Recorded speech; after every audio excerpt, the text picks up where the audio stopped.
Moi, je trouve ce salaire indécent.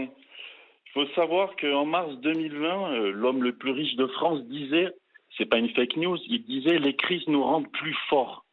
Et moi, je trouve que ça, c'est vraiment la réalité. Pendant qu'on demande des efforts aux Français les plus faibles, les Français qui travaillent, eh bien, on favorise les plus riches. C'est Mathieu Pigasse qui a dit que les 500 plus grandes fortunes cumulées du pays sont passées de 200 milliards à 1000 milliards en l'espace de 10 ans. Et dans le même temps, il y a plus de 25% de Français qui sont passés sous le seuil de pauvreté. Ah oui. Et Mais est-ce que maire, l'un est la conséquence de l'autre? Pas forcément. moi je pense, monsieur si. le maire veut trouver de l'argent pour enflouer les caisses de l'État et il demande uniquement aux Français les plus faibles et les Français qui travaillent de faire des efforts. S'il veut de l'argent, il faut qu'il se tourne vers ces gens-là qui ont fait des profits Mais il colossaux paye des ces impôts. dernières années. Il va payer un peu des impôts. Je crois qu'il est Monsieur résident Tavares, fiscal français. Monsieur Tavares, il paye des Qui impôts, prouve qu'il n'est pas si bon gestionnaire que ça. comme tous les Français. Oui, mais Oui, mais il y a quand même une ce cas dans concentration du capital, on ne peut pas dire le contraire. l'écart qu'évoque Adam, il est réel, c'est-à-dire que les crises successives, post-crise 2008, crise Covid, etc., surtout au moment de la crise Covid, ça a conduit à l'enrichissement outrancier d'une petite poignée. Alors bien sûr, c'est une petite poignée, bien sûr, ils payent des impôts, etc. Non, dans une crise, les gros maigrissent et les petits meurent. Là, les gros grossissent encore. Les gros, on continue à grossir. Mais excuse-moi, il y a un problème. Comment le CAC 40 peut se porter aussi bien en période de crise? Comment les actionnaires peuvent se gaver autant en période de crise? Barbara, est-ce que les Français se porteraient question. mieux si Tavares touchait moins? Non. mais La question n'est pas là. La question. Bah si, parce que tu dis les gros Moi, en tout maigrissent. cas, Ou je sais pas je ce me que- rappelle qu'en 2021, on a déjà eu cette question avec M. Tavares et que M. Macron avait dit ce salaire est choquant et excessif. Et il avait dit je propose que nous encadrions la rémunération des grands patrons, mais avait-il dit il faut l'accord de nos partenaires européens. Donc on attend toujours, comme pour tout le reste, comme pour la question de l'électricité. Mais vous voulez En encadrer, réalité, vous voulez plafonner ils les ne salaires? veulent pas, Non, on ils ne ne veulent plafonnera pas pas les salaires. plafonner ces Mais par salaires. contre, et pourquoi il faut pas Pourquoi il ne faut pas plafonner les salaires? Parce que c'est des entreprises privées et qu'à voilà, un moment donné, c'est les gens tout. font ce qu'ils veulent, quoi. Je veux dire. Après, Mais c'est une après, question pour d'ordre. entendre ce que dit Adam, une partie des résultats du groupe de Stellantis est liée à la voiture électrique. C'est un virage qui a été particulièrement bien pris et on peut l'associer, entre guillemets, à une crise dont il profite. Ce changement Même s'il n'est aujourd'hui pas à fond sur l'électrique, Ouais, mais Tavares, c'est un virage il dit- qu'il a plutôt bien pris. Oui, 37% de son chiffre. il défend aussi le Peugeot. diesel. Hein. Voilà. Mais donc, on peut l'assimiler à une crise quelque part. Enfin, c'est un élément nouveau dont il profite. Mais après, on va pas.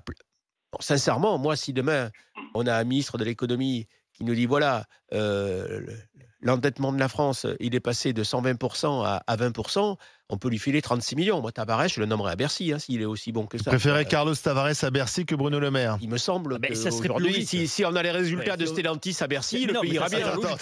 Ça serait la logique. Quel est Apparemment, le parcours Pourquoi ça serait Mais plus parce que logique? quel est le parcours de Bruno Le Maire en tant que justement ou chef d'entreprise ou créateur d'emplois ou etc. Aucun. Aucun. Bon. Non, mais Quel est le parcours de Carlos Tavares, qui est parti d'une famille relativement modeste, avec un père, je crois, comptable, une mère, prof de français, et qui a cette réussite-là, tu le disais Il a tout à fait l'heure, ses études à Toulouse, il a fait ferme à même de Toulouse. la réussite de la méritocratie. Tavares, je ne le vois fait pas son passer à 12 000 Donc, je veux euros dire- par mois en tant que ministre. Mais justement, mais à ce moment-là, on le met ministre. Pendant 2 À ans. 36 millions. Il s'enrichira pas par la politique. Non. Il aura un parcours. Souvenez-vous de Tapi. Tapi, il était le seul homme politique qui disait moi, je suis le seul homme politique que la politique a appauvri. Ouais. Ben, un homme politique, il doit être dégagé des soucis financiers. Donc, on le met Tapi, en là. tant qu'homme politique, il n'a rien fait. Il n'a pas de preuve à donner, monsieur Tavares. Moi, je le verrais bien, effectivement, ministre de l'économie. Non, mais Ça me semblerait beaucoup plus logique. Je ne pense pas. Qu'on le sorte immédiatement de Renault, de son entreprise. On lui fait une prime au Tout de suite, résultat. Et on lui tout fait de une suite prime à au Bercy. résultat. On lui fait Je une prime ne au crois Tout de résultat. suite à Bercy. Et je propose qu'on mette monsieur Le Maire à la tête de Stellantis. Ah bah non, parce que. Alors, par il contre, va si monsieur Le Maire est à la tête de boîte. Stellantis, vendez vos actions. Voilà. Non, Très mais vite. pour qu'on voit si immédiatement les actions baissent, ce qui sera un signe fort quand même. Alors, on va remercier Adam et on va prendre Johan qui est avec nous. Merci Adam. Bonjour Johan. Bonjour, Johan. Bonjour. Vous Bonjour à appelez tous. de l'Aube à l'Aisne-aux-Bois, Je trouve c'est qu'il ça? n'est pas assez payé, Johan. C'est ça. Ouais. Alors, en partie, oui, sauf que je vais te surprendre, moi, parce que je suis pas choqué, en fait. Moi, ce qui me choque plus, c'est un peu la cabale qu'on a contre la réussite. Je vais vous dire, moi, ça fait 7 ans que j'ai créé ma structure. Et si un jour j'ai ce niveau de rémunération, j'en serais très heureux. Oui, mais tu as créé ta structure, tu prends des risques. Oui. Et oui. Eh oui, je prends des- Tavares, il n'a Alors- pas créé Stellantis. Alors, là, j'ai aussi un point. Alors, globalement, je suis assez d'accord avec ta vision des choses. Simplement, je mettrais juste un bémol. Je pense qu'il y a deux types de patrons, si tu veux. Il y a des entrepreneurs et il y a des gestionnaires. Tavares, c'est peut-être plus un gestionnaire. Ce que je veux dire par là, c'est que tu as des entreprises, et tu t'en connais autant que moi, j'imagine, qui ont pu faire faillite avec leur créateur et qui ont prospéré avec un nouveau gestionnaire, par exemple. Il y a même des mecs qui sont spécialisés dans le rachat d'entreprises en difficulté et qui les relancent. On est d'accord. Je vais te donner on sait comment ils les relancent aussi. Alors, je vais donner un autre exemple un peu parlant, parce que pour le coup, il y a des réussites des deux côtés. Tu prends une boîte comme Apple. Aujourd'hui, elle a explosé en termes de capitalisation et en termes de valeur grâce à Tim Cook, qui est plus un gestionnaire que Steve Jobs, qui était lui un pur créateur. Donc, ce que je veux dire par là, c'est que on peut pas opposer les deux. À un moment donné, il y a une réussite, tant mieux pour lui, c'est des contrats. Là, je suis pas d'accord avec toi. Je trouve qu'il y a une prime à la création qui doit pas être la même que la prime d'un gestionnaire. C'est pas du tout la même chose. C'est pas du tout. J'entends ce que tu dis, mais le point, c'est que... La création, c'est un vrai talent, quoi. C'est un vrai... Oui, mais après, le développement aussi. Le développement aussi, c'en est un, si tu veux. Encore une fois, tu as des entreprises qui sont restées avec leurs créateurs et qui ont coulé. Et donc, des personnes ont perdu leur emploi, etc. Donc, moi, ce que je veux dire par là, c'est que simplement, il y a une réussite, c'est un contrat privé, il a une mission à réaliser. S'il a réussi, tant mieux pour lui. Je vois pas pourquoi on irait encadrer ça. Enfin, honnêtement... La question, Johan, que beaucoup de monde se pose, que moi je me pose, c'est que fait-il de tout cet argent? Parce qu'il touche cela chaque année. Et s'il en a trop, on peut l'aider à le dépenser, il n'y a pas de 66 millions en 2021, 23 en 2022, et là, donc autour de 36. Parce qu'une fois que tu t'es acheté 10 baraques, tu vas pas t'en acheter 10 chaque année. Une fois que tu as fait plaisir à tes enfants, tu les as mis à l'abri, une fois que tu as créé ta fondation et que bon, tu as un train de vie qui est confortable, tu as un jet, tu as du personnel, mais bon, forcément, il t'en reste beaucoup à côté. Donc, est-ce qu'il a besoin d'autant d'argent? Et moi, je me demande si on n'est pas dans l'ego. C'est-à-dire que, est-ce qu'on n'est pas dans l'ego? C'est-à-dire que Tavares, il doit se dire, si je touche moins que mes camarades américains, je suis pas dans le game. Donc on est un peu dans une bataille d'ego aussi. Je pense que nous discutons d'un monde que même Mourad, qui pourtant a fréquenté des gens fortunés, on n'est même pas dans ce monde-là. Le monde des Musk, des Jeff Bezos, des Tavares, des Bettencourt. Bezos, c'est pas le même niveau. Des Bettencourt. Tavares, c'est la Ligue 2 par rapport à Bettencourt. Oui, mais ça reste quand même un monde, les Bernard Arnault, les Bettencourt, etc. C'est un autre monde. C'est un monde parallèle. Ces gens-là, excusez-moi, c'est un monde parallèle. Ils ne savent peut-être même pas que le salaire moyen en France, c'est 2630 € net. Ils ne savent pas ça. 2630 € net, eux, c'est comme donner un pourboire. Donc, je veux dire, on discute de gens qui sont sur une autre planète. Voilà. Et cette planète-là, gagner de l'argent, ça va pas devenir un délit. C'est le capitalisme financier, c'est tout. J'ai pas dit que c'était un délit, je dis que c'est une autre réalité. Sur Tavares. C'est un monde parallèle. Ce que je reproche, moi, à ce système financier, c'est qu'en fait, ils peuvent que gagner. Parce que si son entreprise, tout d'un coup, perd de l'argent, il sera viré. Lui, il va partir avec un golden parachute. Oui. Donc il va gagner encore plus. Donc il n'y a pas de, les golden parachute, on les a un peu revus à la baisse quand même. Il y a eu des scandales. Il n'y a pas de risque. Il n'y a pas de risque. C'est pas des capital risqueurs. Il n'y a aucun risque.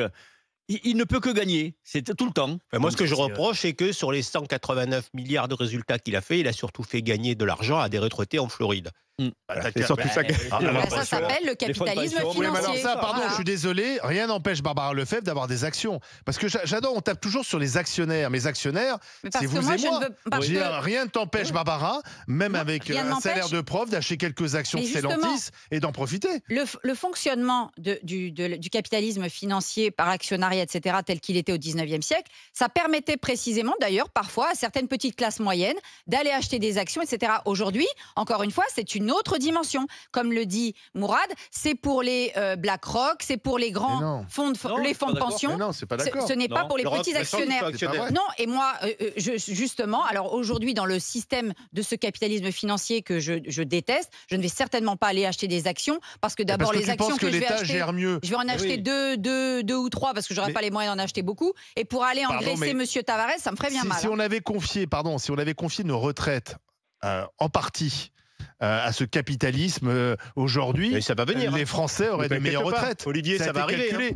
Non, on fait confiance à l'État pour gérer notre argent. Tu crois que l'Américain, le petit salarié, la petite classe moyenne américaine, tu penses qu'elle a des retraites à s'éclater le ventre? Non, je crois pas. Moi, je pense qu'aux États-Unis, tu vois même maintenant en Allemagne, où on n'est pas sur le système de retraite par répartition, où tu as des retraités qui travaillent, qui se remettent à avoir des jobs. Et moi, je connais dans d'autres pays, des pays qui fonctionnent sur le même type de système hyper capitaliste, où des gens de 70, 75 ans se remettent à travailler parce qu'ils n'ont pas de quoi vivre à la fin de leur vie. Donc, excuse-moi, et pourtant, ils ont travaillé toute leur vie. Donc, moi, je suis navrée. Aux États-Unis non plus, fait pas bon la retraite quand tu viens de la classe moyenne ou des classes populaires.